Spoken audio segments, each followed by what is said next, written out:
Let's now take a look at the sympathetic responses.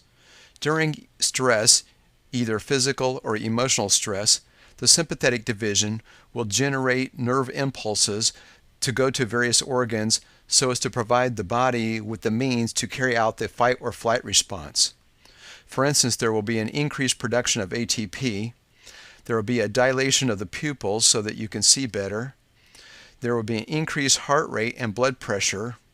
And there will be a dilation of the airways so that more oxygen can get down into the blood. There will also be a constriction of the blood vessels that supply the kidneys and GI tract, and that's because the kidneys and the GI tract are not necessary for carrying out the fight or flight response, and therefore the blood supply will be reduced going to the kidneys and GI tract. Additionally, there will be an increase in the blood supply to the skeletal muscles so that a person can run, cardiac muscles so the heart can beat and push blood through the body and transport oxygen.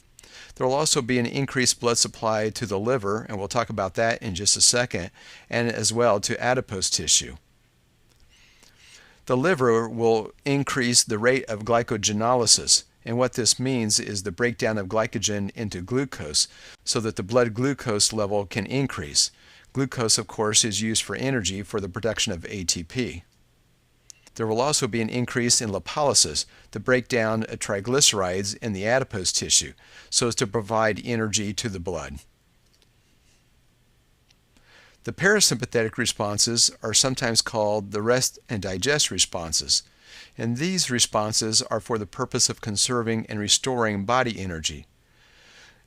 With the parasympathetic responses, there's an increase in the digestive and urinary function and a decrease in the body functions that support physical activity.